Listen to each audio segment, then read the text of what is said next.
Estacionei minha velha Ford F-150 enferrujada em uma entrada de garagem repleta de SUVs de luxo.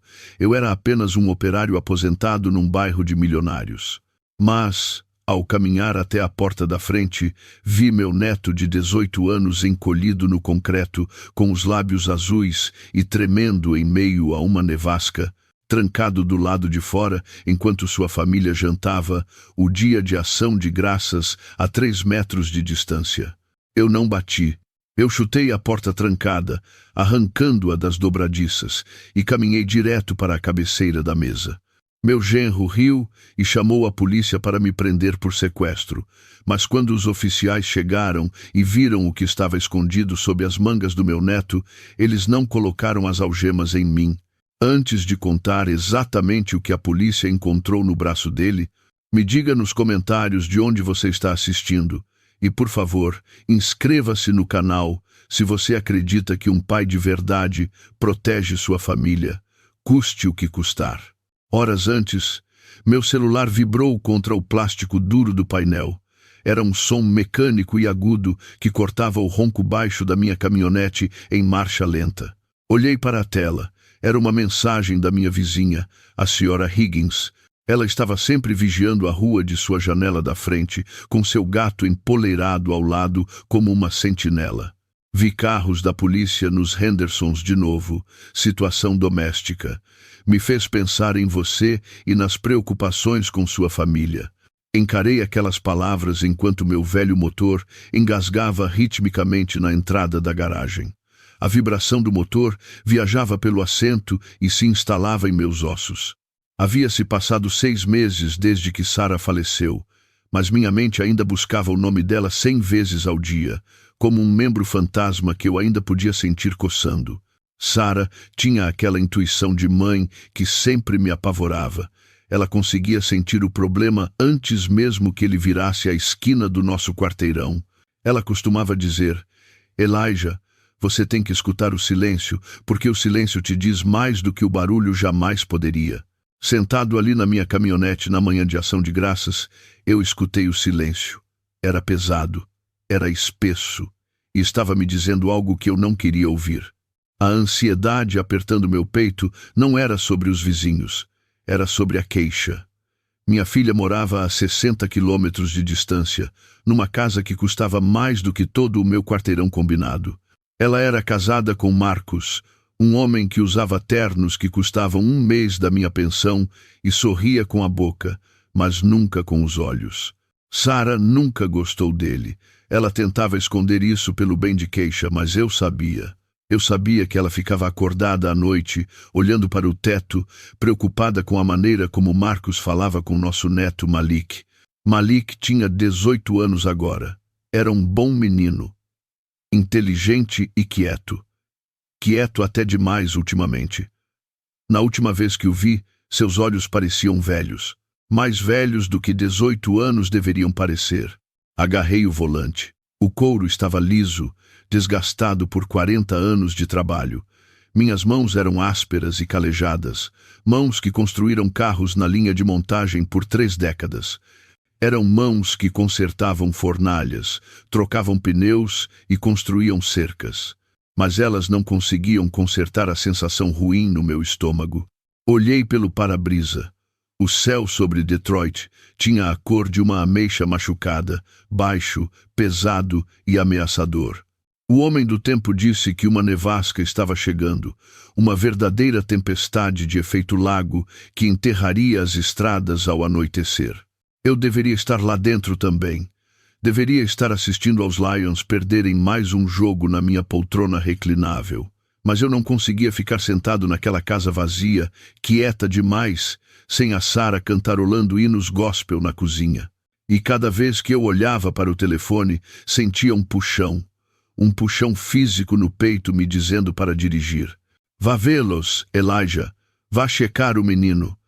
Eu quase podia ouvir a voz de Sarah sussurrando em meu ouvido, urgente e suave. Engatei a ré. A transmissão fez um barulho alto, um som familiar que me dizia que a velha garota estava pronta para o trabalho. Os primeiros flocos de neve começavam a cair, gordos e úmidos. Liguei o rádio na estação Motown. Os Temptations cantavam sobre o sol em um dia nublado. Mas não havia sol hoje. Havia apenas nuvens cinzentas e um vento frio soprando do rio. Entrei na rampa de acesso para a Interestadual. Eu estava indo em direção aos subúrbios, aos gramados bem cuidados e às associações de moradores. Em direção a Maple Ridge, onde as casas eram grandes, mas os corações eram pequenos. Pisei no acelerador um pouco mais forte. A sensação no meu estômago piorava, como engolir uma pedra. Disquei o número da queixa. 1 toque, 2 toques. Geralmente ela atendia no segundo. 3 toques. 4 toques. Talvez a música estivesse muito alta. 5 toques. 6 toques. Oi. Aqui é a residência dos Reynolds, por favor, deixe um recado. A voz dela soava alegre na gravação. Alegre demais. Parecia a voz que ela usava quando havia visitas, a voz que escondia a verdade. Desliguei sem deixar recado. Ela nunca deixava cair na caixa postal no dia de ação de graças. Algo estava errado. Eu sabia nos meus ossos, do mesmo jeito que meus joelhos sabiam quando ia chover. Agarrei o volante com mais força até meus nós dos dedos ficarem brancos. Estou indo, Malik. Estou indo, queixa. A saída da rodovia curvou-se para longe da Interestadual e o mundo se transformou instantaneamente. A lama cinzenta da estrada foi substituída por avenidas brancas imaculadas, ladeadas por velhos carvalhos. Maple Ridge era uma fortaleza de riqueza escondida atrás de portões de ferro forjado e cercas vivas perfeitamente aparadas. Enormes casas de tijolos ficavam recuadas da estrada, parecendo castelos com torres e garagens para 3 carros. Tudo era bonito de uma maneira fria e intocável. Diminuí a velocidade da caminhonete quando a placa familiar da rua apareceu. O nó no meu estômago apertou. Esse bairro sempre me fez sentir pequeno, como se a graxa sob minhas unhas fosse visível a 50 metros de distância. Mas hoje a sensação era diferente. Não era apenas insegurança, era pavor. Puxei para a entrada da garagem. O cascalho estalou alto sob meus pneus, quebrando a quietude suburbana. Minha caminhonete vermelha desbotada parecia uma cicatriz ao lado dos veículos já estacionados ali. Havia a picape preta imaculada do Marcos, o sedã de luxo da queixa e um SUV escuro. Eles já estavam celebrando. Eu podia ver a silhueta fraca de cabeças passando pela janela da sala de jantar. O cheiro de fumaça de lenha, misturado com o aroma fraco de peru assado, entrava pelas saídas de ar da minha caminhonete. Deveria ter sido um cheiro reconfortante. Em vez disso, cheirava a exclusão. Matei o motor. O silêncio voltou instantaneamente, apenas com o vento uivando suavemente ao redor dos espelhos. Respirei fundo o ar viciado da cabine e abri a porta. O frio mordeu meu rosto exposto. Peguei as sacolas de presentes e pisei na entrada pavimentada. Eu era apenas um velho com uma caminhonete usada e um mau pressentimento. Mas continuei andando porque o Malik estava lá dentro. E se meu instinto estivesse certo, ele precisava mais de mim do que precisava daquela casa perfeita. Preparei meu rosto para o cumprimento. Ensaiei o sorriso que ofereceria a Marcos. Preparei o abraço gentil que daria em queixa. Então eu o vi. No início, meu cérebro se recusou a processar o que meus olhos viam. Havia uma forma encolhida no canto da varanda, bem onde a parede de tijolos encontrava o revestimento. Parecia um saco de lixo ou talvez um pacote de entrega esquecido, coberto de neve. Mas então a forma se moveu. Foi um empurrão convulsivo e sutil que ondulou pela pilha. Parei de andar. As sacolas de presentes ficaram pesadas em minhas mãos. Uma clareza aterrorizante e súbita varreu a cena. Aquilo não era um saco. Aquilo era uma pessoa. Malik.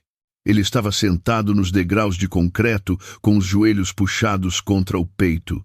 Seus braços envolviam as canelas numa tentativa desesperada de conservar calor. Ele não usava casaco, não usava gorro nem cachecol. Estava vestido com uma camiseta fina de manga longa e jeans que pareciam escuros de umidade onde tocavam a neve. O ar saiu dos meus pulmões de uma vez. Derrubei as sacolas. A luva de beisebol cara e os quadrinhos antigos aterrissaram num monte de neve com um baque suave. Eu não me importei. Corri os últimos 3 metros. Malik, chamei. Minha voz falhou. Caí de joelhos no concreto duro ao lado dele. De perto, a situação era um pesadelo. Sua pele tinha um tom terrível de cinza. Seus lábios estavam azuis, não um tom pálido, mas um azul profundo e contundente que parecia antinatural em seu rosto jovem. O gelo se agarrava aos seus cílios. Ele olhou para mim. Seus olhos estavam vidrados e desfocados. Havia apenas uma aceitação monótona de sua miséria. Seu corpo tremia tão violentamente que seus dentes faziam um som de clique, como contas de porcelana batendo umas nas outras. Oh, meu Deus, filho, sussurrei. Arranquei os botões do meu casaco de trabalho.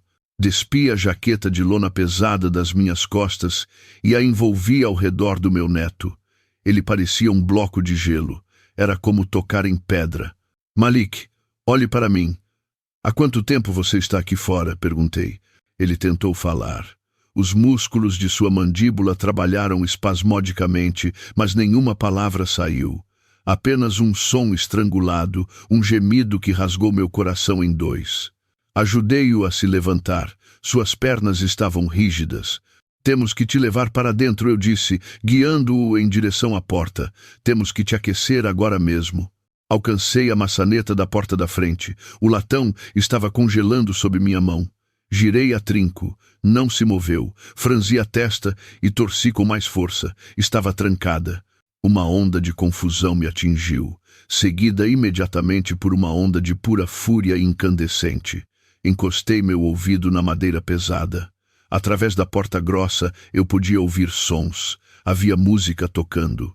Jazz suave de piano. Ouvi o tilintar de talheres contra a porcelana. E então ouvi risadas. Era a risada de uma mulher, leve e aérea. Parecia a queixa. Eles estavam lá dentro, estavam aquecidos, estavam comendo peru, bebendo vinho e rindo, enquanto o filho congelava até a morte a 3 metros de distância, do outro lado de uma porta trancada. Isso não foi um acidente. Você não tranca a porta da frente na tarde de ação de graças, quando sua família está em casa. Malik se encolheu quando me viu tentando abrir a porta. Ele recuou, com os olhos arregalados de terror. Não, vovô, ele sussurrou. As palavras eram arrastadas e quase inaudíveis. Não, não é permitido. Não é permitido. As palavras pairaram no ar congelante. Ele estava apavorado, não do frio que o estava matando lentamente, mas do homem dentro daquela casa quente. Ele tinha mais medo de quebrar uma regra do que de morrer. Olhei para a janela. A luz dourada e quente derramava-se sobre a neve, iluminando o gelo no rosto do meu neto. Lá dentro havia segurança, mas era uma segurança que havia sido transformada em arma. Minha mão se fechou em punho contra a madeira da porta. Aquilo rompeu o último fio da minha paciência. Agarrei Malik pelo braço. Vamos, filho, eu disse, com a voz rouca. Nós vamos para a caminhonete. Carreguei-o de volta pelo caminho, coloquei-o no banco do passageiro e liguei o motor, girando o aquecedor para o máximo. As saídas de ar jatearam calor agressivo na cabine. Peguei um cobertor de lã velho que guardava para emergências e o joguei sobre ele. Esfreguei suas mãos vigorosamente, tentando gerar atrito, tentando forçar o sangue a voltar para a pele pálida. Você consegue sentir isso? Perguntei. Malik assentiu lentamente. Sim. A palavra saiu grossa e desajeitada. Ver ele assim, tão vulnerável e quebrado, disparou uma memória que eu tinha empurrado para o fundo. Julho passado, Lago Erie. As marcas em seu bíceps. Impressões digitais de uma mão que apertou com força demais. Eu caí da bicicleta, ele tinha dito. Era mentira. Eu tinha falhado com ele. Eu tinha visto os sinais e olhado para o outro lado, mas eu não ia olhar para o outro lado desta vez. Me conte, exigi, soltando as mãos dele. Me conte exatamente como você foi parar naquela varanda. Malik contou. E a verdade era munição suficiente para uma guerra. Saí da caminhonete. Plantei meu pé esquerdo firmemente no concreto gelado da varanda. Eu tinha 68 anos, mas não era frágil. Meu corpo foi construído com trabalho duro. Foquei meus olhos na madeira pintada de branco logo abaixo da fechadura. Aquele era o ponto fraco. Eu não hesitei. Não contei até 3. Simplesmente liberei cada grama de raiva que vinha suprimindo nos últimos 3 anos. Cravei meu calcanhar direito na porta com um grito primitivo. O som foi explosivo. Parecia um tiro estalando na tarde quieta do subúrbio. A madeira lascou com um som agudo de rasgo. A moldura cedeu instantaneamente. A porta pesada voou para dentro, balançando violentamente em suas dobradiças até bater contra a parede interna do saguão. A barreira havia desaparecido. Abaixei meu pé e fiquei parado na porta aberta.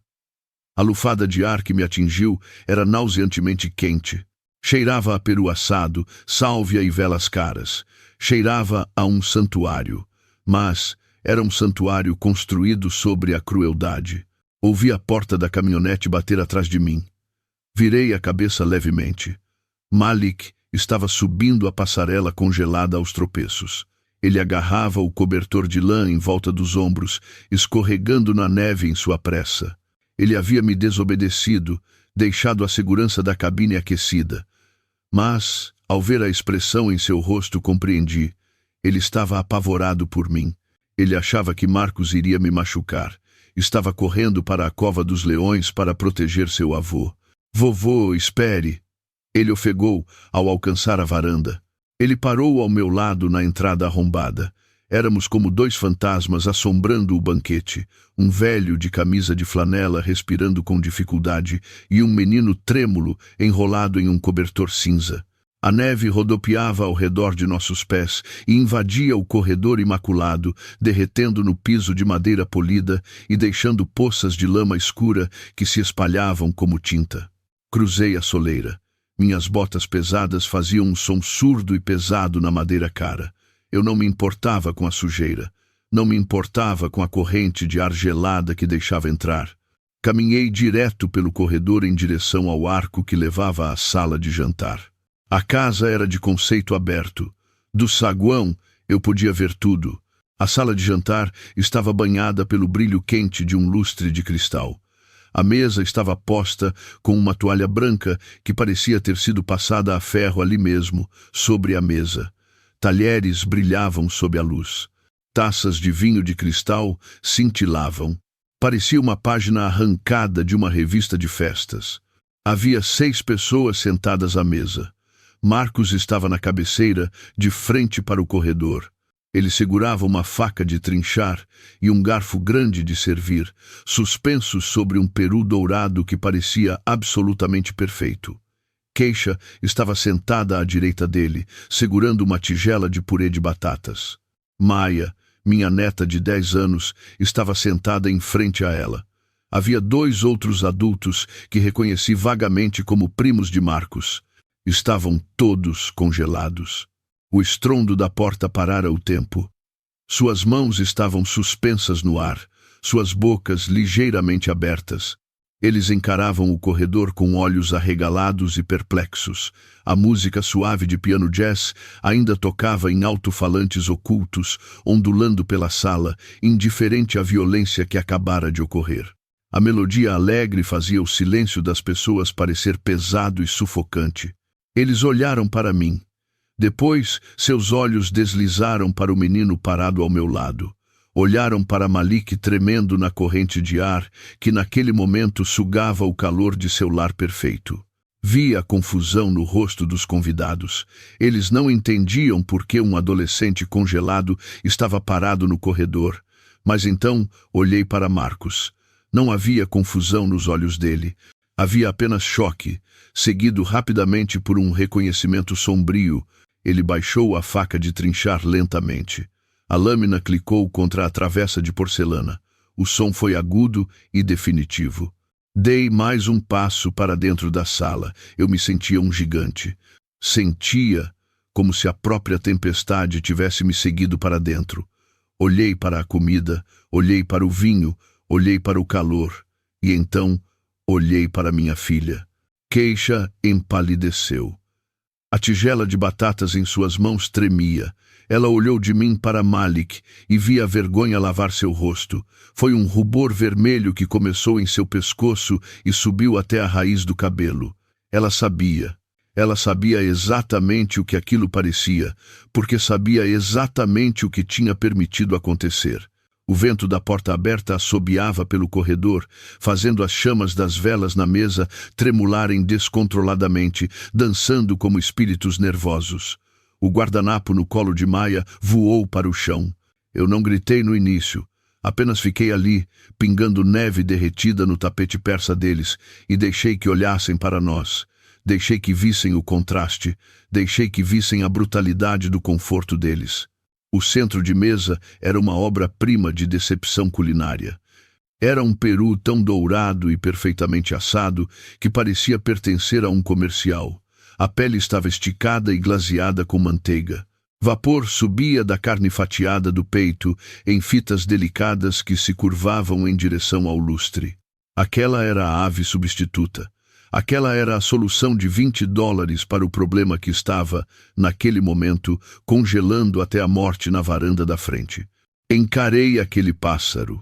Encarei as montanhas de purê de batata branco e fofo, e a molheira de molho marrom rico. Vi o molho de cranberry cintilando numa tigela de vidro lapidado. Vi a caçarola de feijão verde coberta com cebolas crocantes. Era um banquete digno da realeza. Era uma celebração de abundância e gratidão, e cada mordida daquilo era uma mentira. O silêncio se esticou até parecer um elástico prestes a arrebentar. O único som era o vento sibilando pela moldura da porta quebrada atrás de mim e o leve tilintar de um garfo de prata batendo num prato de porcelana. Maya havia derrubado seu talher. Ela me encarava com olhos arregalados e assustados, com a boca ligeiramente aberta e um pedaço de pão pousado na língua. Keisha foi a primeira a se mover. Sua mão teve um espasmo. A pesada colher de prata que ela segurava escorregou de seus dedos. Bateu na mesa com um tapa úmido. Molho marrom espirrou pela toalha de mesa branca imaculada, florescendo como uma flor escura na neve fresca. A mancha se espalhou rapidamente, arruinando a perfeição do cenário. "Pai", ela sussurrou. Sua voz era fina e trêmula. Parecia a voz de uma criança pega roubando biscoitos. "Pai, o que você está fazendo aqui? Como você entrou?" Ela estava preocupada em como eu entrei. Estava olhando para a neve derretendo das minhas botas em seu chão. Estava olhando para a madeira lascada visível no corredor. Ela não estava olhando para o filho. Não estava olhando para o menino enrolado num cobertor, tremendo ao meu lado. "Vocês perderam o juízo completamente?" Minha voz trovejou pela sala de teto alto. Veio do fundo do meu peito um rugido de pura fúria paterna que eu nem sabia que ainda possuía. Bateu nas paredes e fez as taças de vinho vibrarem. Os convidados, os 2 primos sentados do lado esquerdo da mesa, recuaram. Eram homens em suéteres caros, segurando taças de vinho tinto. Pareciam confusos, olhando de mim para Marcos, esperando uma deixa de como reagir. Eles não sabiam o que estava acontecendo. Para eles, eu era apenas um velho louco interrompendo o jantar. Levantei a mão e apontei um dedo para a mesa. Ele tremia, não pela idade, mas pelo esforço que eu fazia para não ir até lá e virar a mesa inteira. "Vocês estão sentados aqui enchendo a cara", gritei, bebendo vinho e ouvindo jazz. E deixaram ele lá fora para morrer. Agarrei Malik pelo ombro e o puxei para a frente. Eu queria que eles o vissem. Queria que vissem a pele cinza. Queria que vissem os lábios azuis. "Olhem para ele", rugi. "Olhe para o seu filho, Keisha." Keisha se encolheu como se eu tivesse lhe dado um tapa. Ela recuou na cadeira tentando se fazer pequena. Ela olhou para Malik então. Realmente olhou para ele. E por um segundo, viu o horror romper sua negação. Ela viu a hipotermia. Viu o sofrimento. Sua mão foi à boca para abafar um soluço. Mas Marcos não olhou para Malik. Marcos olhou para mim. Ele colocou a faca de trinchar na travessa muito lentamente. Pousou o garfo de servir ao lado dela. Limpou as mãos no guardanapo com movimentos deliberados e precisos. Ele não estava com medo. Estava irritado. Parecia um CEO lidando com um funcionário indisciplinado. Ele empurrou a cadeira para trás. As pernas rasparam alto contra o piso de madeira. Ele se levantou. Era um homem alto, de ombros largos e em forma. Passava horas na academia esculpindo um corpo que parecia poderoso num terno. Ele se elevava sobre a mesa. "Quem te deu permissão para entrar na minha casa?" ele perguntou. Sua voz estava calma, aterrorizantemente calma. Era a voz de um homem que acreditava ser intocável. Ele não reconheceu o ar frio entrando, não reconheceu o menino. Apenas reconheceu a violação de seus direitos de propriedade. "Isso é propriedade privada", disse Marcos, afastando-se da mesa. "Você está invadindo, Elijah. Você acabou de arrombar minha porta da frente. Eu poderia atirar em você agora mesmo, e a lei estaria do meu lado." Ele contornou a cabeceira da mesa, movendo-se em nossa direção com a graça de um predador. Estufou o peito levemente, tentando ocupar mais espaço, tentando me intimidar com seu tamanho e sua riqueza. "Propriedade privada?" Cuspi as palavras de volta para ele. "Você quer falar sobre propriedade? Você tratou esse menino como se fosse lixo que você coloca na calçada." Dei um passo à frente para encontrá-lo. Deixei Malik perto do arco e entrei na sala de jantar. Eu era 15 centímetros mais baixo que Marcos. Eu era 20 anos mais velho. Mas eu tinha passado minha vida dobrando aço. Eu era denso, com músculos que não vinham de uma academia. "Você quase matou ele", eu disse, minha voz caindo para um rosnado baixo. "Você o trancou numa nevasca por 4 horas. Por causa de uma ave, Marcos. Por causa de um maldito peru." Marcos parou a alguns metros de mim, cruzou os braços sobre o peito, olhou-me de cima a baixo com um sorriso de escárnio e desprezo absoluto. "Ele arruinou nosso feriado", disse Marcos. "Ele foi descuidado. Precisava aprender uma lição sobre responsabilidade." "Uma lição?" perguntei, incrédulo. Olhei para a mesa, para o banquete, para o vinho. "Essa é a lição.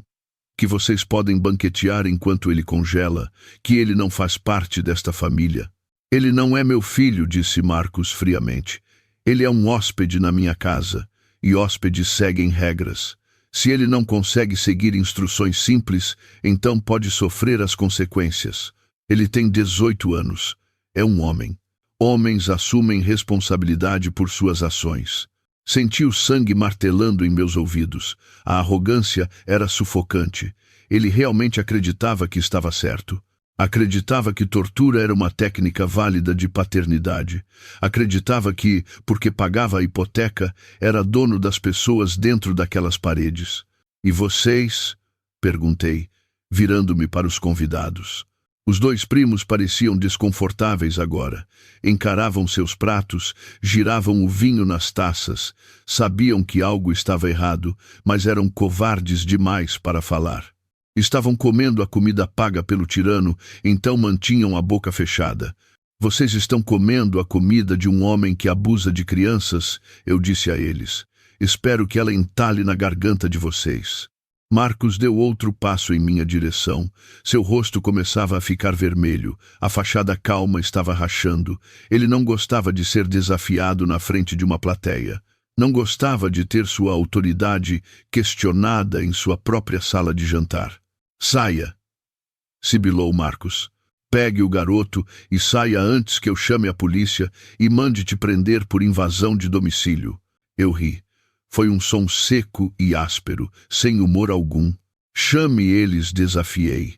"Por favor, chame-os, Marcos. Eu quero que você chame, porque quando eles chegarem aqui, eu vou mostrar a eles as mãos do meu neto, vou mostrar as orelhas dele. E depois, vou dizer a eles que você trancou a porta." Marcos congelou. Seus olhos dispararam para a moldura quebrada da porta, visível no corredor. Ele percebeu, de repente, que a fechadura era a prova. O fato de eu ter tido que arrombar lá provava que estava trancada. Provava que Malik não poderia ter entrado mesmo que quisesse. "Você está blefando", disse Marcos, mas sua voz carecia de convicção. "Eu não estou blefando. Tirei meu celular do bolso e o ergui. Estou levando ele embora. Nós vamos sair daqui, e se você tentar me impedir, vou queimar o seu mundo inteiro com a verdade. Keisha fez um som, um gemido. Marcos olhou para ela bruscamente, silenciando-a com um olhar fuzilante. Mas o feitiço estava quebrado. O dia de ação de graças perfeito estava arruinado. O molho estava derramado. A porta estava quebrada. E o monstro na cabeceira da mesa havia sido exposto. Virei as costas para ele. Era um movimento perigoso, mas eu queria mostrar que não o temia. Caminhei de volta até Malik e coloquei meu braço em volta de seus ombros. Vamos, filho, eu disse. Malik olhou para sua mãe uma última vez. Ela encarava as próprias mãos, o rosto molhado de lágrimas. Ela não olhou para cima, não pediu para ele ficar. Apenas ficou sentada lá, nos escombros do seu jantar, e o deixou ir. Caminhamos para longe da luz e do calor, de volta para o corredor frio e a porta quebrada. Mas, ao passarmos sobre a madeira lascada, percebi algo. O ar lá fora parecia mais limpo, parecia honesto. Eu preferia congelar, na verdade, do que me banquetear numa mentira. Eu não tinha dado 3 passos em direção à porta antes que a voz de Marcos estalasse no ar como um chicote. Não era a voz corporativa suave que ele usava para encantar clientes. Era cortante e gutural. O som de um homem acostumado a ser obedecido instantaneamente e sem questionamentos. Você não vai dar as costas para mim, velho? Gritou Marcos. Parei. Senti Malik estremecer sob meu braço. Seu corpo ficou rígido contra o meu lado. Ele estava condicionado a congelar naquele tom, esperando o golpe que geralmente se seguia. Mas eu não era Malik. Eu não tinha medo de um homem que media seu valor pela metragem quadrada de sua casa. Virei-me lentamente. Mantive um braço ao redor do meu neto, mas endireitei os ombros. Marcos havia saído da mesa. Estava parado no meio da sala, bloqueando a visão do banquete. Seu rosto era uma máscara de fúria fria. Suas mãos estavam fechadas em punhos ao lado do corpo. Esta é a minha casa, disse Marcos, dando um passo à frente, enfatizando cada palavra ao golpear o ar com o dedo. Meu nome está na escritura. Meu dinheiro paga o aquecimento que você está deixando sair. Você está invadindo, Elijah. Você está violando meu santuário e está tentando roubar um membro da minha casa. Eu olhei para ele. Olhei para as calças de terno caras e a gravata de seda que pendia solta em seu pescoço. Olhei para a manicure em suas unhas. Sua casa? Perguntei calmamente. Dei um passo em direção a ele. Deixei Malik na moldura quebrada e voltei para a cova dos leões. Invadi o espaço pessoal dele. Cheguei perto o suficiente para sentir o cheiro da colônia cara que ele usava. Cheirava a almíscar e dinheiro, mal cobrindo o cheiro de vinho tinto em seu hálito. Você acha que possuir uma pilha de tijolos faz de você um rei? Perguntei. Você acha que pagar uma hipoteca te dá o direito de torturar uma criança? Não é tortura, cuspiu Marcos. Ele não recuou. Inclinou-se no meu rosto, com os olhos duros como pedra. É disciplina. Algo sobre o qual você claramente não sabe nada. Você criou uma filha que é fraca. Uma filha que não consegue controlar o próprio filho. Alguém tem que ser o homem aqui. Alguém tem que ensinar a esse garoto como o mundo real funciona. Senti o calor subindo pelo meu pescoço. O mundo real. O mundo real é frio, Marcos, eu disse, minha voz tremendo de contenção. O mundo real é duro. Malik sabe mais sobre o mundo real agora do que você jamais saberá. Você senta aqui na sua torre de marfim e acha que congelar um menino faz dele um homem? Ele é mole, zombou Marcos, olhando por cima do meu ombro para Malik. Olhe para ele, tremendo como um cachorro. Ele tem 18 anos, Elijah. Deveria ser capaz de lidar com um pouco de adversidade, mas ele é fraco, é preguiçoso. Ele passa pela vida esperando que tudo lhe seja entregue de bandeja, porque a mãe se sente culpada por ele ter crescido sem pai. Ele fez uma pausa, deixando a crueldade de suas palavras penetrar. Ele é um sanguessuga, disse Marcos. Ele vive sob o meu teto, come a minha comida, usa a minha eletricidade. E com o que ele contribui? Nada. Ele não consegue nem assar um peru sem estragá-lo. Ele é um parasita, Elijah.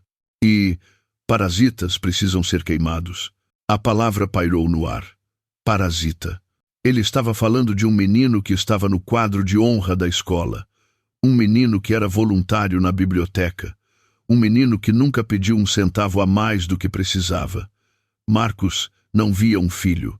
Ele via uma linha no orçamento que queria cortar. Via uma inconveniência. Olhei para além de Marcos, para a mesa. Keisha ainda estava sentada lá. Ela encarava o prato, agarrando a borda da mesa com tanta força que os nós dos dedos estavam brancos. Ela tinha ouvido cada palavra. Tinha ouvido o marido chamar o filho de sanguessuga, ouvido ele chamá-la de fraca, e ela não disse nada. Keisha, chamei.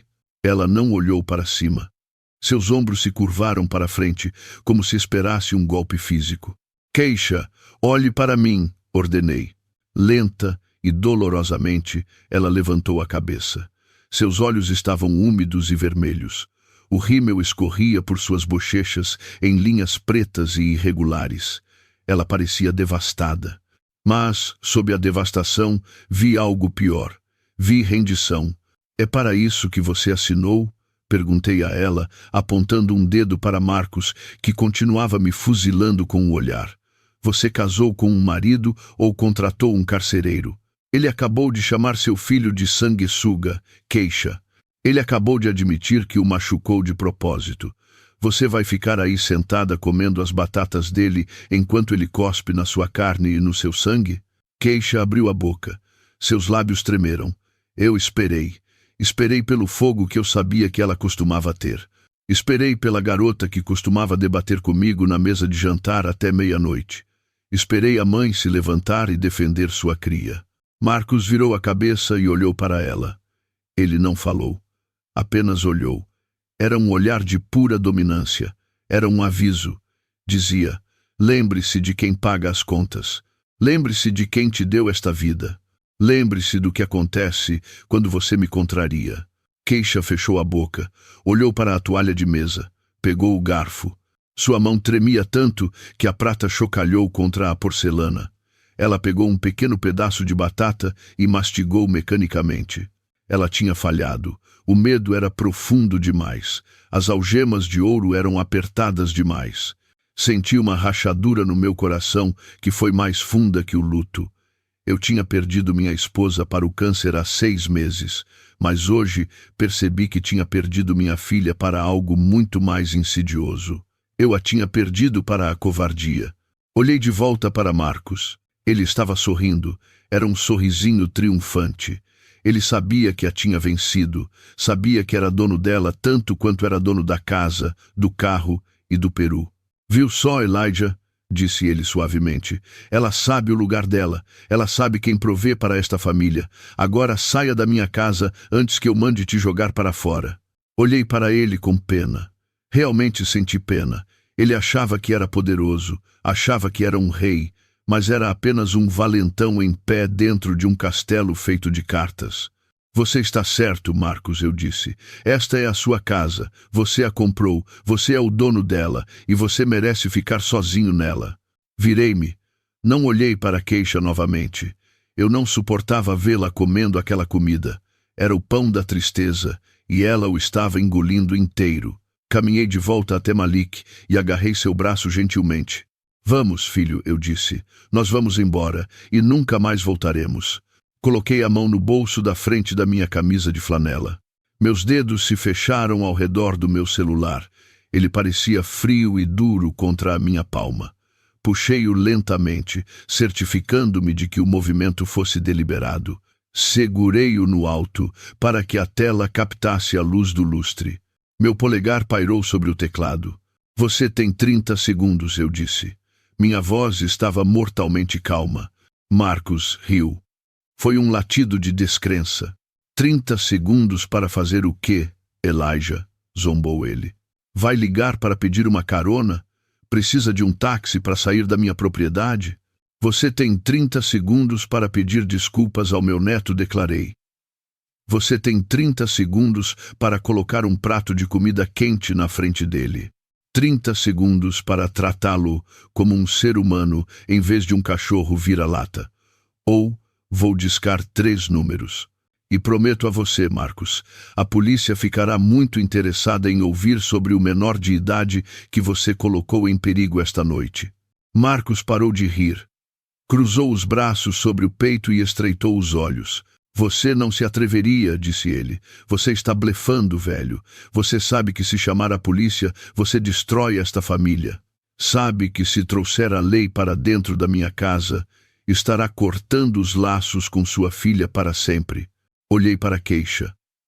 Ela ainda encarava o prato, parecendo uma estátua da miséria. Os laços já foram cortados, Marcos. Você os cortou quando decidiu que seu ego era mais importante que a vida do filho dela. E ela os cortou quando decidiu deixar você fazer isso. Apertei o 9. O bip soou alto na sala silenciosa. Apertei o 1. Marcos deu um passo à frente. Seu rosto assumiu um tom mais escuro de vermelho. De repente, ele percebeu que eu não estava jogando o jogo dele. Eu não tinha medo do dinheiro ou da influência dele. Eu era um homem sem nada a perder e com um neto para salvar. Guarde o telefone, Elijah alertou ele. Sua voz caiu uma oitava. Era uma ameaça. Não cometa um erro que você não pode consertar. Apertei o 1 novamente. Meu polegar pairou sobre o botão de chamar. Conserte isso, eu disse. Peça desculpas. A sala prendeu a respiração. As chamas das velas dançavam. Os convidados olhavam para o chão, aterrorizados por testemunhar o colapso da dinastia. Marcos me encarava. Seu orgulho era uma parede física. Ele nunca pediria desculpas. Ele preferiria queimar a casa inteira a admitir que estava errado para um homem que considerava inferior. Ele zombou. Vá em frente, disse ele. Chame-os. Diga que você arrombou minha porta. Diga que está assediando um cidadão privado. Vamos ver em quem eles acreditam. No consultor financeiro de sucesso ou no operário aposentado com histórico de problemas de raiva? Ele estava certo sobre uma coisa. Chamar a polícia poderia acabar com ele preso, eventualmente. Mas não salvaria Malik esta noite. A polícia viria. Tomariam depoimentos. Seria a minha palavra contra a dele. E enquanto os advogados discutissem, Malik ainda estaria vivendo nesta casa. Ainda estaria dormindo sob este teto com um homem que o odiava. Abaixei o telefone. Você tem razão, Marcos, eu disse. Chamar a polícia é bom demais para você. Você não merece uma sirene. Você merece o silêncio. Guardei o telefone no bolso e virei as costas para ele.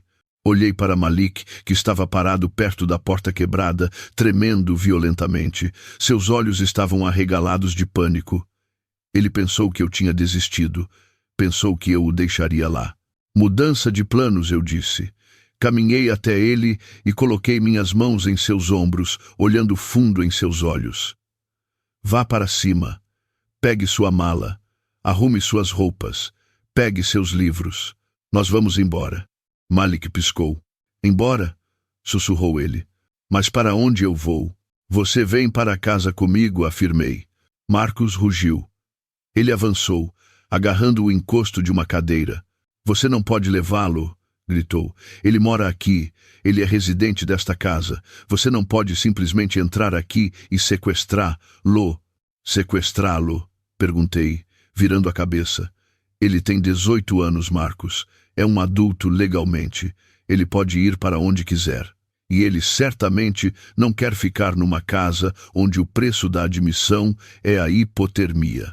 Empurrei Malik gentilmente em direção à escada. Vá, filho. Não pare por nada. Malik correu em direção à escadaria. Ele se moveu com a velocidade desesperada de um prisioneiro que vê o portão se abrir. Eu o segui, colocando meu corpo entre ele e Marcos. Eu era a retaguarda. Desafiei Marcos a tentar passar por mim. Desafiei-o a colocar a mão em mim. Subimos as largas escadas acarpetadas. A casa era enorme. O corredor no segundo andar parecia se estender por quilômetros. Estava forrado com retratos de Marcos e Keisha, fotos deles de férias em Paris, fotos esquiando em Aspen. Não havia fotos de Malik. Era como se ele não existisse na história da família. Malik me guiou até o final do corredor, até o canto mais distante da casa. Ele abriu uma porta branca e entramos. Parei na entrada. Minha respiração ficou presa na garganta. O resto da casa era um palácio, cheio de móveis luxuosos e arte cara. Era quente e convidativo. Mas este quarto era uma cela. Era minúsculo. Mal cabia a cama de solteiro empurrada contra a parede. O colchão era fino e deformado. Não havia cabeceira. Havia uma pequena cômoda barata que parecia ter sido tirada de uma caçamba de lixo. As paredes eram brancas e nuas, sem pôsteres, sem fotos, sem personalidade. O ar no quarto estava congelante. Olhei para a janela. Era uma janela antiga de vidro único que chocalhava com o vento. Havia gelo se formando no lado de dentro do vidro. Olhei para o chão. A saída de ar estava fechada. Alguém a havia parafusado para mantê-la fechada. "É aqui que você dorme?" perguntei, com a voz oca. Malik assentiu. Ele já estava puxando uma mala debaixo da cama, jogando roupas dentro dela cegamente. Camisas, meias, roupas de baixo. Ele se movia com uma energia frenética, aterrorizado de que Marcos entrasse pela porta e o impedisse. "Wilbur diz que os quartos de hóspedes são para hóspedes", disse ele, com a voz trêmula. "Ele diz que eu não preciso de vista. Diz que aquecimento é caro."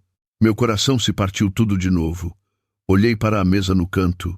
Era uma mesa de cartas, uma mesa dobrável. Sobre ela havia uma pilha de livros didáticos pesados. Física, cálculo, engenharia. Esse menino estava tentando construir um futuro num quarto projetado para esmagar seu espírito. "Leve tudo", eu disse. Entrei no quarto e comecei a pegar os livros, empilhando-os nos braços dele. Peguei o travesseiro da cama. Era plano e duro. Peguei mesmo assim. Eu não queria deixar nada dele naquele lugar. "Nós não vamos voltar, Malik, nem para buscar uma escova de dentes, nem um lápis. Empacote tudo." Malik fechou o zíper da mala.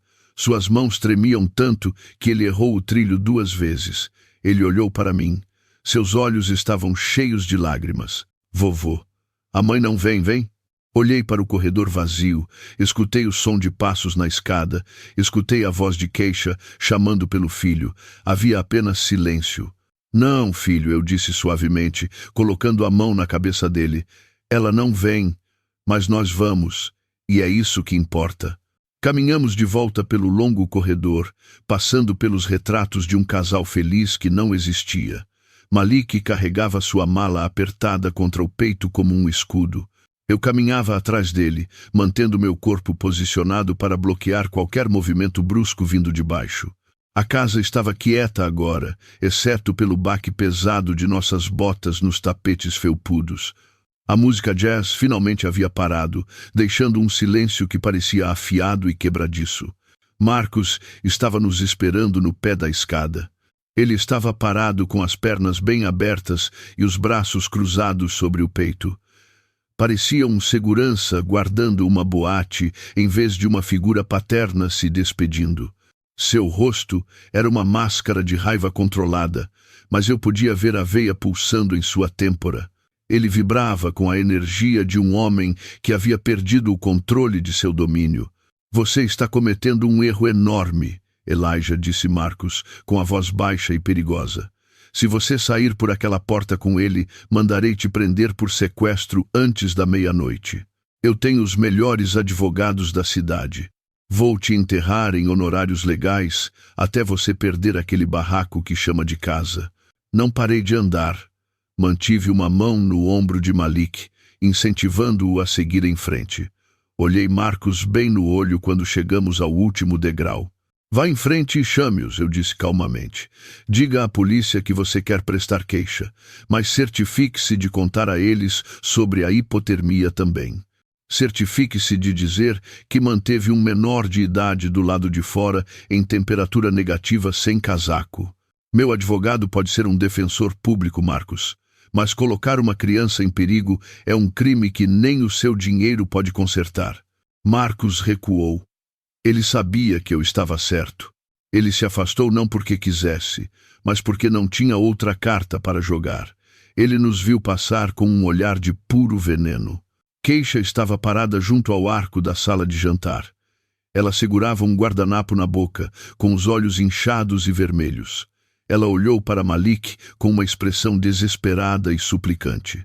Deu um passo em direção a ele, com a mão estendida como se quisesse tocar seu braço.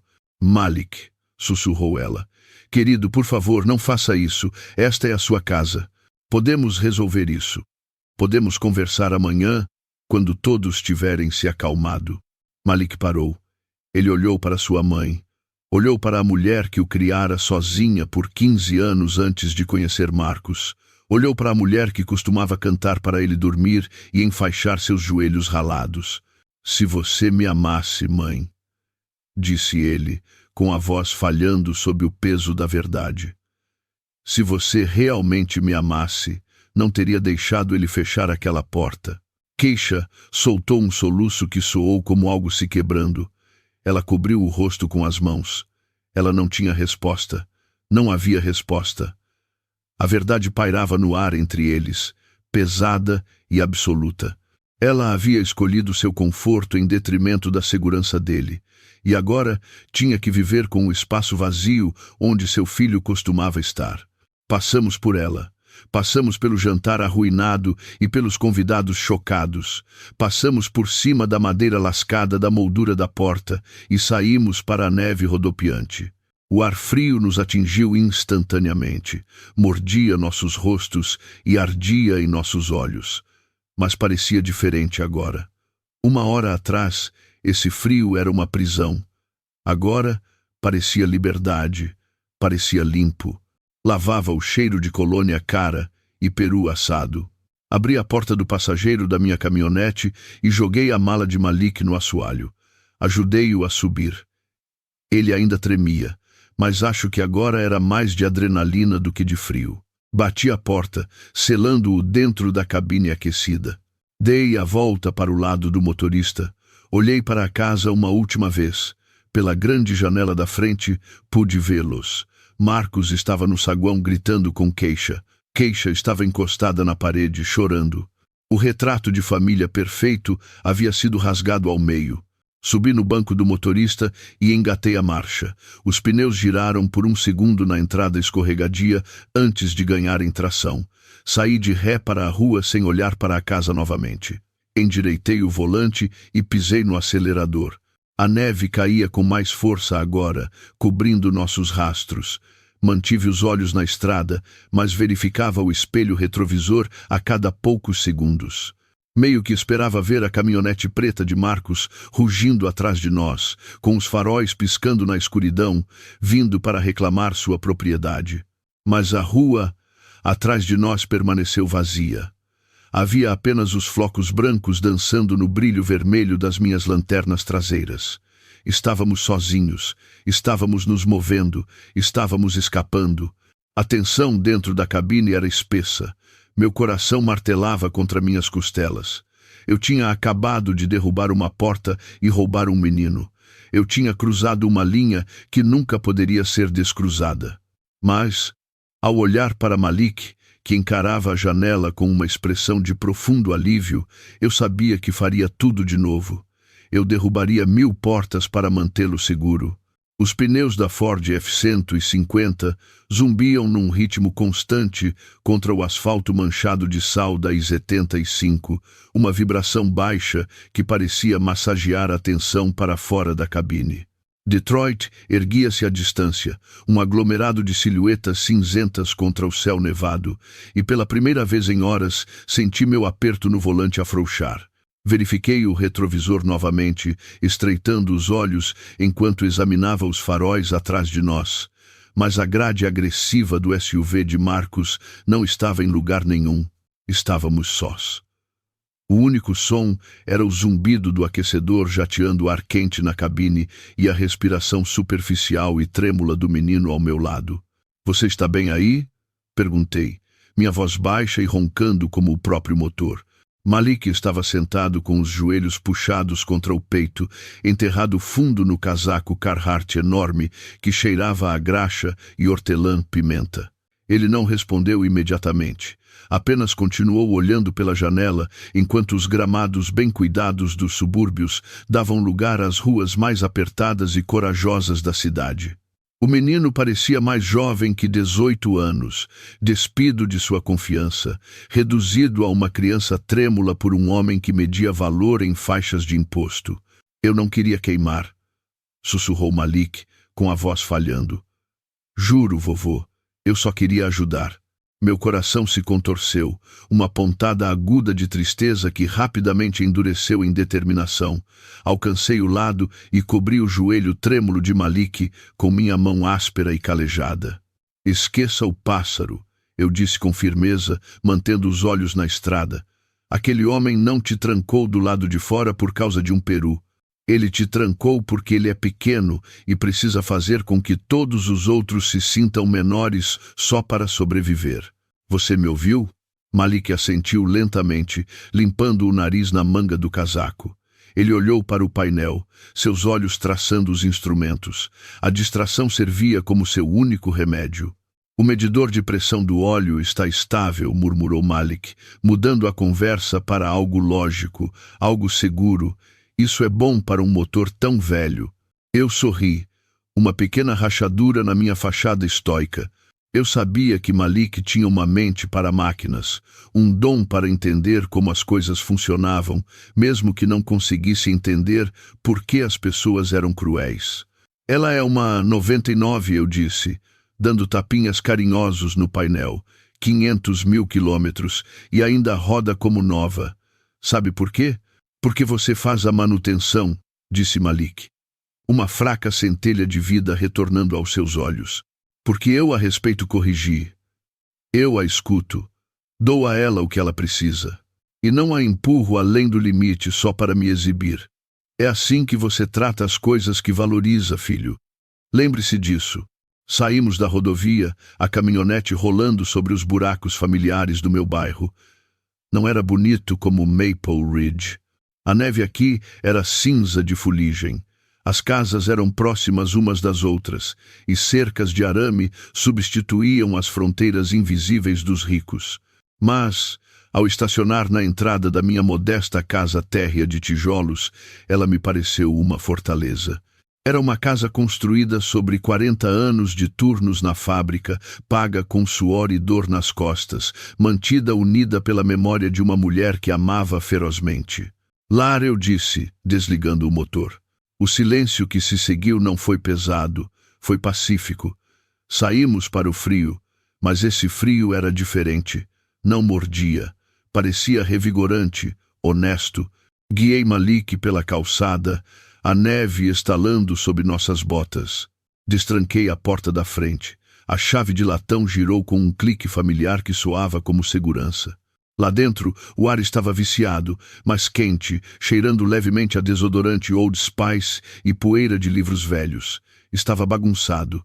Pilhas de revistas na mesa de centro, uma coleção de anjos de cerâmica que Sara costumava comprar sobre a lareira, a velha poltrona reclinável moldada perfeitamente às minhas costas. Estava muito longe da qualidade imaculada de museu da sala de jantar de Marcos, mas assim que Malik entrou, seus ombros caíram uns 5 centímetros.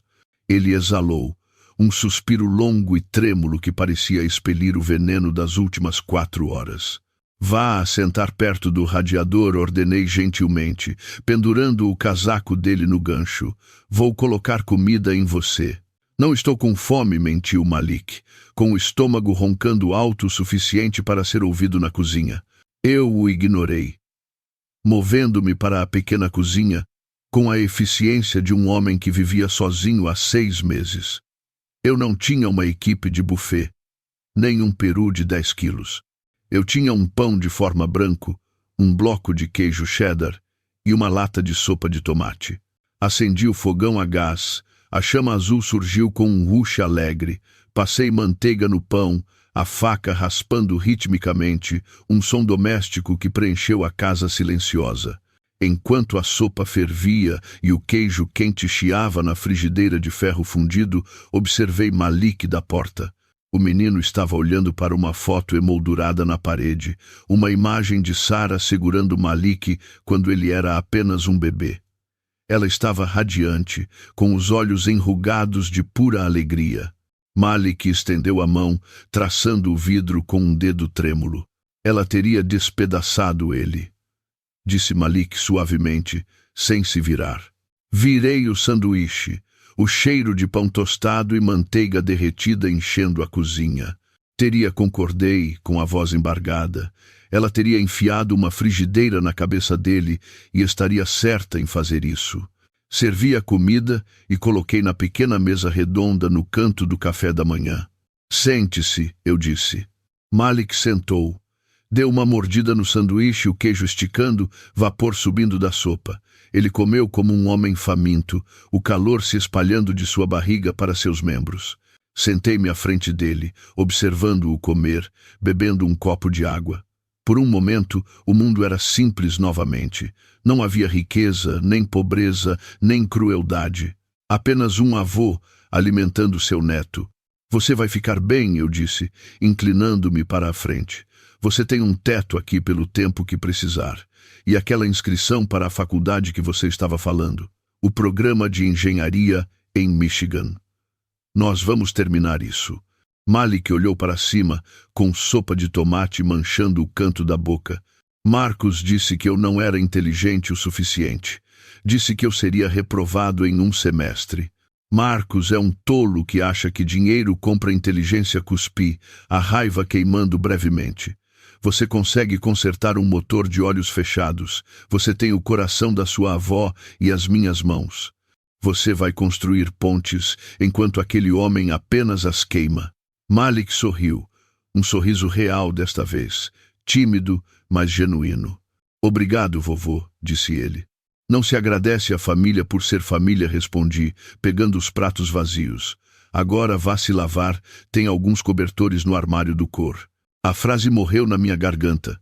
A sala de estar, escura e aconchegante um momento atrás, foi subitamente cortada por feixes rítmicos de luz dura. Azul, vermelho, azul, vermelho. As cores dançavam pelo teto, refletindo nos anjos de cerâmica, transformando o santuário numa cena de crime. Eu congelei. Malik derrubou o guardanapo, o terror inundando seus olhos novamente, drenando a cor de seu rosto. Ele nos achou, sussurrou Malik, agarrando a borda da mesa. Vovô, ele nos achou. Levantei-me lentamente, meus joelhos estalando. Caminhei até a janela e espiei pela fresta das persianas. Uma viatura de polícia estava estacionada no meio-fio, suas luzes cortando o crepúsculo de Detroit. 2 oficiais estavam saindo, com as mãos descansando perto de seus cintos. Atrás deles, o SUV preto de Marcos estava em marcha lenta como um carro fúnebre, com a silhueta de um homem no banco do motorista. Fique aqui, eu disse, minha voz caindo para um rosnado. Bam, bam, bam. As batidas na porta da frente sacudiram a pequena casa. Não era uma batida educada. Era a batida da autoridade. A batida de homens que acreditavam ter a lei do seu lado. Abra! Gritou uma voz da varanda, abafada pela madeira pesada. Departamento de polícia! Olhei para Malik. O menino estava tremendo novamente, o calor da sopa esquecido. Endireitei minha coluna. Eu não era um homem rico. Não tinha advogados na descagem rápida. Mas eu estava pisando no meu próprio assoalho, protegendo meu próprio sangue. Caminhei até a porta. Não com medo, mas com os passos pesados e deliberados de um homem se preparando para a guerra. Destranquei a fechadura, respirei fundo e abri a porta para enfrentar a tempestade. A porta se abriu, revelando 2 oficiais uniformizados emoldurados pela neve rodopiante, com a respiração formando nuvens no ar frio da noite. Atrás deles estava Marcos, com o rosto retorcido numa máscara de preocupação frenética que parecia quase genuína, e Keisha, que pairava como um fantasma na periferia, com os olhos fixos no chão, A súbita intrusão da autoridade no santuário silencioso da sala de estar pareceu violenta, um choque de dois mundos que nunca deveriam se tocar. Afaste-se, senhor, disse o oficial mais alto, com a mão descansando instintivamente no cinto. Recebemos uma chamada sobre um sequestro em andamento. Elijah não se afastou. Ele permaneceu na porta como um carvalho que resistiu a 50 invernos, sua estrutura preenchendo o espaço, bloqueando a visão que tinham do menino lá dentro. Não há sequestro nenhum aqui, disse Elijah, sua voz calma e nivelada.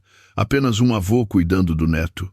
Marcos empurrou os oficiais, forçando sua entrada no calor do corredor, trazendo consigo o cheiro de colônia cara e ar frio. Ele está mentindo, gritou Marcos, apontando um dedo acusador para Elijah. Ele está senil. Ele veio até minha casa e levou meu filho à força. Olhem para ele. Ele está confuso, não sabe o que está fazendo. A performance foi impressionante. Marcos havia modulado a voz perfeitamente, equilibrando a indignação de um pai violado com a piedade de um homem lidando com um parente idoso. Ele olhou para os oficiais, com os olhos arregalados e suplicantes. Meu sogro tem tido dificuldades desde que minha sogra faleceu, disse Marcos, baixando a voz para um sussurro conspiratório. Ele tem episódios. Fica agressivo. Estávamos apenas tendo um jantar em família e ele surtou. Elijah sentiu o calor subir pelo pescoço, mas não gritou. Ele sabia que gritar apenas validaria a mentira de Marcos. Um homem negro gritando com a polícia em Detroit raramente terminava bem, e Elijah tinha muito a perder para cometer um erro agora. Oficial, disse Elijah, olhando diretamente para o policial mais velho. Verifique o garoto. Os oficiais trocaram um olhar. A tensão na sala era espessa o suficiente para sufocar. O oficial mais velho, cujo crachá dizia Sargento Miller, deu um passo à frente, seus olhos examinando a sala de estar bagunçada, mas aconchegante, até pousarem em Malik. O menino ainda estava sentado à pequena mesa da cozinha, com um sanduíche de queijo comido pela metade à sua frente, as mãos envolvidas firmemente em torno de uma caneca de água morna. Ele parecia pequeno, aterrorizado e inegavelmente frágil. Miller sinalizou para seu parceiro, um oficial mais jovem, com um bloco de notas. Separe-os, comandou Miller. Eu falo com o pai e o proprietário da casa. Você pega o depoimento do garoto. Marcos abriu a boca para protestar, provavelmente para insistir que ele deveria ser aquele a consolar Malik, mas Miller ergueu uma mão. Entre na cozinha, senhor, disse Miller, seu tom não deixando espaço para argumentos. Marcos bufou, ajustando seu cachecol de cachemira, e entrou na cozinha como se estivesse lhes fazendo um favor. Elijah o seguiu, seus olhos encontrando brevemente os de Keisha. Ela estava parada perto da porta, tremendo, abraçando a si mesma. Ela olhou para Elijah e, por uma fração de segundo, a máscara escorregou e ele viu a garotinha aterrorizada que ela costumava ser. Mas ela não disse nada. Na sala de estar, o oficial mais jovem puxou uma cadeira e sentou-se em frente a Malik. O oficial era jovem, talvez apenas alguns anos mais velho que o próprio Malik, e sua postura era mais suave, menos acusatória. Ei, rapaz, disse o oficial gentilmente. Meu nome é Oficial Davis. Quer me contar o que aconteceu esta noite? Malik olhou para a cozinha, onde podia ouvir o ronco baixo da voz de Marcos. Ele podia ouvir as mentiras sendo tecidas, a explicação corporativa suave que o pintava como um delinquente e Elijah como um lunático.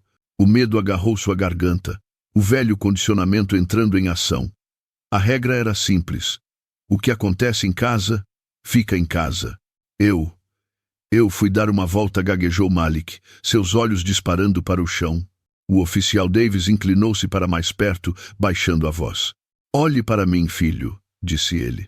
Malik olhou para cima. Eu vejo o gelo nas suas sobrancelhas, disse Davis, tocando a própria testa, e vejo que você está tremendo. Agora, seu pai lá dentro diz que você fugiu e seu avô te arrebatou. Mas, olhando para você agora, você não parece um garoto que foi sequestrado. Você parece um garoto que foi resgatado. A palavra pairou no ar. resgatado. Aquilo rachou algo dentro de Malik. Ele olhou para suas mãos, as mãos que Elijah havia esfregado para aquecer apenas 20 minutos atrás. Ele pensou na pele do peru. Pensou nas 3 horas no concreto. Pensou na maneira como Marcos olhara para ele através da janela, bebendo vinho enquanto Malik congelava. Ele me trancou do lado de fora, sussurrou Malik. Davis não se encolheu. Apenas clicou sua caneta. Continue. Ele me mandou checar o peru, disse Malik, sua voz ganhando um pouco de força. Eu esqueci o timer. A pele queimou um pouquinho. Ele disse que eu arruinei a imagem da família. Ele tomou meu casaco, me empurrou para a porta dos fundos e trancou a fechadura. Davis escrevia rapidamente, seu rosto endurecendo. Quanto tempo você ficou lá fora? Desde as 11 da manhã, disse Malik, até o vovô chegar às 3. O oficial Davis parou de escrever. Ele olhou para as roupas do menino, a camiseta fina, o jeans que ainda estava úmido na bainha. Você tentou entrar de volta? Perguntou Davis. Eu bati por 1 hora, disse Malik, uma lágrima escorrendo por sua bochecha. Depois eu só sentei. Fiquei com tanto frio que parei de tremer. Achei que ia apenas dormir nos degraus. Davis olhou para as mãos de Malik novamente. Posso ver seus braços? Perguntou ele suavemente. Malik hesitou. Os hematomas não eram de hoje. Eram da semana passada, de quando ele não tinha limpado a garagem rápido o suficiente. Mas Elijah tinha dito que a verdade era a única arma que lhes restava. Malik levantou lentamente a manga da camisa de flanela enorme que Elijah lhe dera. Os olhos do oficial se arregalaram levemente. No antebraço do menino havia 3 hematomas distintos em forma de dedos, roxo, escuros e amarelos, a assinatura inegável de uma mão apertando com força excessiva. Ele faz isso quando está me ensinando uma lição, disse Malik, sua voz trêmula, mas clara. Ele chama de disciplina. Ele diz que ninguém vai acreditar em mim porque ele é um líder comunitário e eu sou apenas um fracassado. O oficial Davis fechou seu bloco de notas. O olhar gentil desapareceu, substituído por um foco frio e profissional. Ele se levantou, a mão descansando perto do rádio. Olhou para Malik com um novo respeito. Você fez bem, filho, disse Davis. Você fez muito bem. Na cozinha, Marcos estava no meio de uma frase, explicando ao sargento Miller como Elijah não tinha meios financeiros para cuidar de uma criança, como o ambiente era inseguro. Ele vive na miséria, dizia Marcos, gesticulando vagamente para a cozinha limpa, mas datada. Olhe para este lugar, é deprimente. Meu filho precisa de estrutura. Ele precisa. O oficial Davis entrou na cozinha. Ele não olhou para Marcos, caminhou direto para o sargento Miller e sussurrou algo em seu ouvido. A expressão de Miller mudou. O ceticismo que fora direcionado a Elijah desapareceu, substituído por um olhar de aço fixado diretamente em Marcos. A atmosfera na sala mudou instantaneamente. Não era mais uma disputa. Era uma investigação. Sr. Washington, disse o sargento Miller, sua voz caindo 1/8. Preciso que o senhor se afaste do proprietário da casa. Marcos piscou, sentindo a mudança, mas não a compreendendo. Com licença, disse ele, deixando uma risada borbulhar. Eu sou a vítima aqui. Estou tentando recuperar meu filho desse. Sente-se, latiu Miller. O comando ecoando no linóleo. Marcos congelou. O verniz do pai suburbano poderoso rachou. Pela primeira vez na noite, a arrogância vacilou, substituída pelo lampejo de um homem que percebe ter entrado numa armadilha feita por ele mesmo. Elijah o observava, com o rosto impassível, mas por dentro um fogo começava a queimar. A verdade tinha saído. O sargento Miller virou as costas para Marcos, tratando os protestos do homem como ruído de fundo, e focou todo o seu peso na mulher parada perto da geladeira.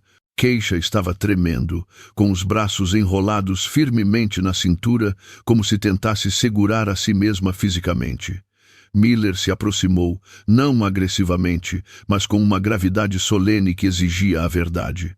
Sra. Washington, disse Miller, sua voz baixa e desprovida do ceticismo que mostrara antes. Seu filho tem hematomas graves no braço e diz que foi trancado do lado de fora em temperaturas congelantes por 4 horas. Agora, eu preciso saber agora mesmo. A senhora sabia disso? A sala ficou mortalmente silenciosa.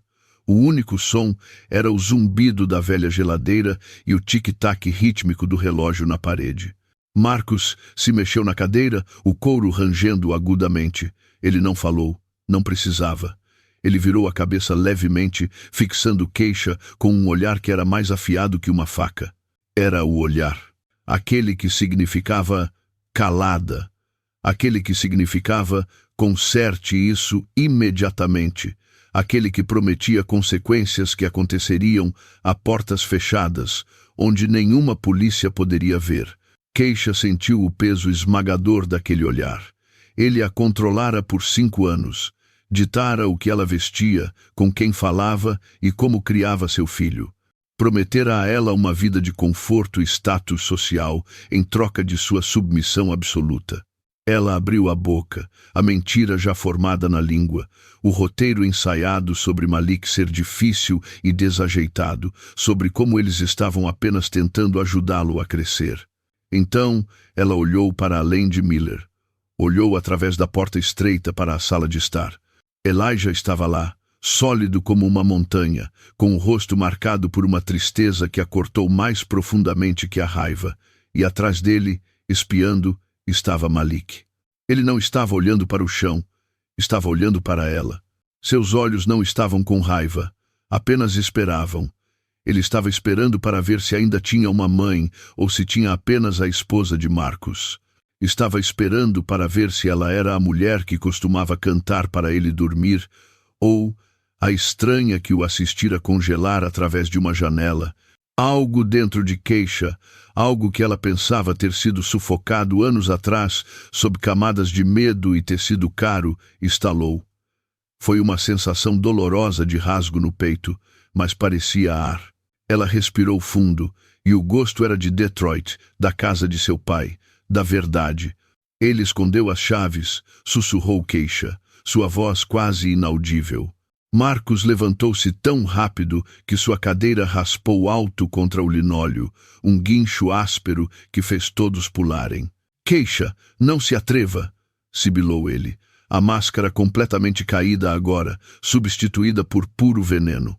Ele escondeu as chaves, disse Keisha, mais alto desta vez, sua voz tremendo, mas ganhando poder a cada sílaba. Eu queria deixá-lo entrar. Eu implorei para ele me deixar abrir a porta, mas ele passou a tranca e colocou as chaves no bolso. Ela está histérica, gritou Marcos, abanando as mãos desdenhosamente para os oficiais.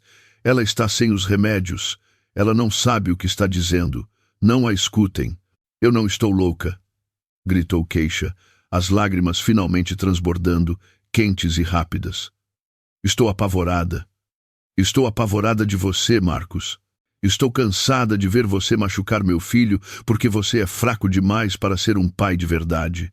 Ela olhou para o sargento Miller, as comportas abertas, os segredos jorrando como sangue de uma ferida. Ele bate nele, soluçou ela, apontando um dedo trêmulo para o marido. Ele agarrou o braço dele na semana passada, porque Malik não limpou a garagem rápido o suficiente. E ele me disse que se eu contasse a alguém, ele nos deixaria na rua sem nada. Ele disse que nos arruinaria. Miller não precisou ouvir mais nenhuma palavra. O distanciamento profissional evaporou, substituído pela ponta dura da execução da lei. Ele se virou para Marcos, o rosto duro como pedra. Marcos Washington, disse Miller, levando a mão ao cinto, levante-se e coloque as mãos nas costas. Você não pode fazer isso, gaguejou Marcos, recuando até bater no balcão, seus olhos procurando uma saída que não existia. Você sabe quem eu sou? Eu conheço o promotor público. Eu vou pegar os seus distintivos por isso. Vou processar todo este departamento. Vire-se, latiu Miller, agarrando o pulso de Marcos e girando-o com eficiência praticada. O som das algemas fechando foi o som mais alto do mundo. Foi o som de um feitiço se quebrando. Marcus lutou, com o rosto roxo de raiva, mas o oficial Davis já estava lá também, ajudando a imobilizá-lo. Eles o marcharam em direção à porta, passando pela mulher que ele havia silenciado e pelo velho que ele havia subestimado. "Você está cometendo um erro enorme", gritou Marcus, cuspindo as palavras enquanto o arrastavam para o corredor. "Você não vai ter nada, Keisha. Está me ouvindo? Vou cancelar os cartões. Vou bloquear as contas. Você vai voltar para a sarjeta com o seu pai perdedor." Elijah entrou no corredor quando eles passaram. Ele não se gabou, não sorriu. Apenas olhou Marcus nos olhos com uma intensidade calma e aterrorizante. "Tirem ele da minha casa", disse Elijah calmamente. Os oficiais arrastaram Marcus para a neve, suas ameaças desaparecendo no ar da noite enquanto a porta da viatura batia. A pesada porta da frente do rancho se fechou com um clique, selando o frio, as luzes azuis e o homem que tentara congelar seus corações. Por um longo momento, ninguém se moveu. O silêncio que se seguiu não era vazio, era pesado, vibrando com o choque do que acabara de acontecer. Keisha estava parada no meio da cozinha, com o peito arfando e as mãos tremendo violentamente. Ela olhou para o pai. Olhou para o filho. Ela havia perdido sua casa, seu carro e seu status no espaço de 10 minutos. Mas, ao olhar para Malik, que caminhava lentamente em sua direção, percebeu que havia mantido a única coisa que realmente importava. Keisha desabou no chão, suas pernas finalmente cedendo sob o peso esmagador da noite. Ela enterrou o rosto nas mãos, soluçando com uma crueza que sacudiu todo o seu corpo. O casaco elegante que ela usava, um símbolo da vida que acabara de destruir, amontoou-se ao redor dela como uma fantasia descartada. Ela não era mais a esposa suburbana equilibrada. Era apenas uma mãe que quase perdera seu filho. Malik não esperou. Ele atravessou a cozinha em 2 passadas largas e ajoelhou-se no linóleo duro. Ele não exigiu uma explicação. Não gritou sobre o frio ou a traição. Apenas envolveu os braços em volta dos ombros dela e a segurou firme.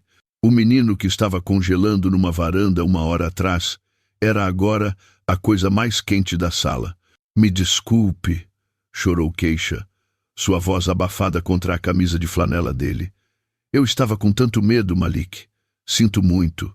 "Eu sei, mãe", sussurrou Malik, apoiando o queixo na cabeça dela. "Eu sei." Elijah observava-os do corredor. Seu peito parecia apertado, mas pela primeira vez em 6 meses não era de luto, era de alívio. Ele caminhou até eles, suas botas pesadas no chão, e colocou uma mão grande e calejada na cabeça de Keisha. "Você está em casa agora", disse Elijah suavemente, sua voz roncando como um trovão distante. "Nós nos curamos juntos. É isso que fazemos." As semanas que se seguiram não foram fáceis, mas foram reais. O silêncio da casa grande nos subúrbios foi substituído pelo barulho constante e caótico de 3 gerações vivendo sob um pequeno teto. As ameaças que Marcus havia gritado sobre a ruína financeira revelaram-se vazias. A casa de Elijah estava paga, sua pensão era estável. Eles não precisavam de assinaturas de clubes de campo ou SUVs de luxo alugados para sobreviver. Perceberam que as algemas de ouro que Marcus usara para controlá-los eram apenas latão pintado. Keisha parou de alisar o cabelo todas as manhãs. Ela trocou os saltos altos por tênis e conseguiu um emprego na biblioteca do bairro, redescobrindo uma confiança tranquila que pensava ter morrido anos atrás. Malik dormia no sofá, cama da sala, mas dormia profundamente, sem medo de uma porta trancada ou de uma palavra dura. A casa estava cheia, desordenada e barulhenta, mas o ar era limpo. Cada refeição que faziam na pequena mesa da cozinha tinha gosto de liberdade. A sombra do homem que tentara diminuir-los estava desaparecendo, lavada pelo poder simples e inegável de estar seguro. A primavera chegou a Detroit, não com um sussurro, mas com um degelo glorioso que transformou a lama cinzenta em grama verde vibrante. O ar cheirava a terra molhada e possibilidade. Numa tarde de sábado no final de abril, Elijah estava sentado no balanço da varanda, a madeira rangendo num ritmo familiar, enquanto observava Malik debruçado sobre o capô aberto da Ford F-150. O menino não estava apenas verificando o óleo agora. Ele estava trocando o alternador, suas mãos movendo-se com uma precisão confiante que fez Elijah sorrir. Havia graxa na bochecha de Malik e uma calma em seu espírito que estava ausente em novembro.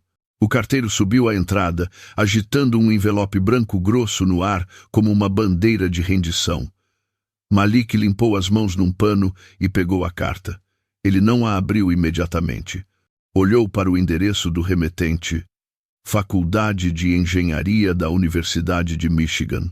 Ele olhou para a varanda onde sua mãe estava, parada atrás da porta de tela, prendendo a respiração.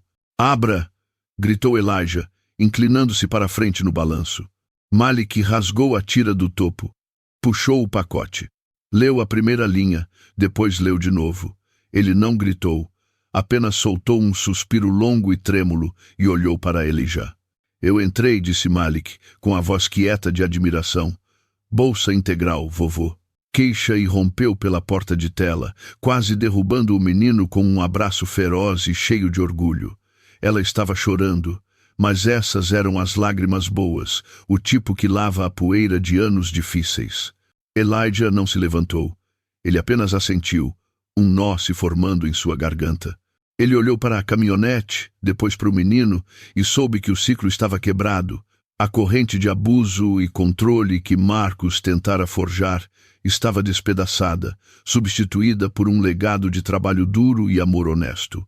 Naquela noite, enquanto o sol mergulhava abaixo do horizonte, pintando as nuvens em tons de roxo e laranja, Malik trouxe o velho violão.